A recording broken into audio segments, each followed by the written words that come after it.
বিশ্বে প্রতি ৮ জনের মধ্যে একজন নারী স্তন ক্যান্সারে আক্রান্ত হচ্ছেন। পুরুষরাও এই ক্যান্সারে আক্রান্ত হচ্ছেন।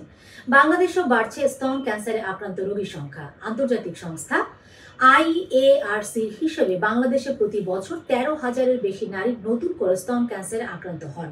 মারা যান ৬,৭৮৩ জন। নারী ক্যান্সার রোগীদের মধ্যে ১৯% স্তন ক্যান্সারে ভোগেন। নারী পুরুষ মিলে ৮.৩%।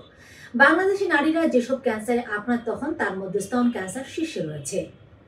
স্তন ক্যান্সারের ঝুঁকিতে আছেন কিনা বুঝবেন কিভাবে?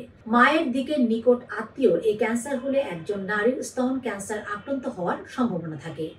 ১২ বছর বয়সের আগে পিরিয়ড শুরু হলে এবং ৫৫ বছর বয়সের পরেও মেনোপজ না হলে অর্থাৎ দেরিতে মেনোপজ হলে স্তন ক্যান্সারের ঝুঁকি বেড়ে যায়। হরমোন প্রতিস্থাপন থেরাপি পোস্ট মেনোপজ সিন্ড্রোমের চিকিৎসা হিসেবে ৫ বছরের বেশি হরমোন প্রতিস্থাপন থেরাপি যারা গ্রহণ করেন তাদের ক্ষেত্রেও স্তন ক্যান্সারের ঝুঁকি বেড়ে যায়। ৩০ বছরের বেশি বয়সে সন্তান ধারণ, শিশুকে বুকের দুধ না খাওয়ানো, জিনগত মিউটেশনের কারণেও এই ক্যান্সার হতে পারে। এছাড়া নিয়মিত ব্যায়াম না করা, ওবেসিটি, ধূমপান ও মদ্যপানের অভ্যাসগুলো স্তন ক্যান্সারের কারণ হতে পারে বলে জানাচ্ছেন চিকিৎসকেরা।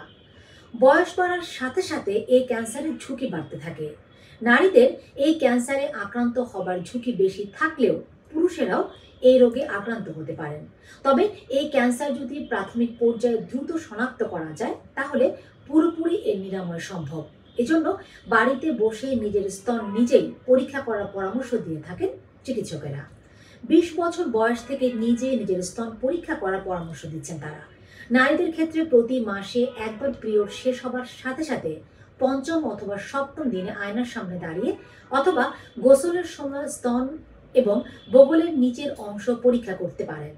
স্তন ক্যান্সারের লক্ষণগুলো কি কি? স্তনের চারপাশে বগলের ভেতরে বা আশপাশে কোনো স্থান ফুলে ওঠা কিংবা আলতো করে ছুঁয়ে দেখলে কোনো শক্ত চাকার মতো অনুভব হওয়া, স্তনের কোনো অংশ ফুলে ব্যথা হওয়া বা স্তনের চামড়া কুঁচকে যাওয়া বা স্তনের চামড়ার রংবাজ চেহারা পরিবর্তন হওয়া, দুটি স্তনের আকারে কোনো পরিবর্তন হওয়া, স্তনের আশপাশে লাল হয়ে যাওয়া, স্তনের কোনো অংশ যদি ভেতরের দিকে ঢুকে যায়, স্তনের বোটা দিয়ে অস্বাভাবিক রস বের হওয়া, এই ধরনের লক্ষণ দেখা গেলে দ্রুত চিকিৎসকের কাছে যেতে হবে। দর্শক, আপনাকে জানানোর চেষ্টা করলাম স্তন ক্যান্সারের খুঁটিনাটি বিষয়গুলো।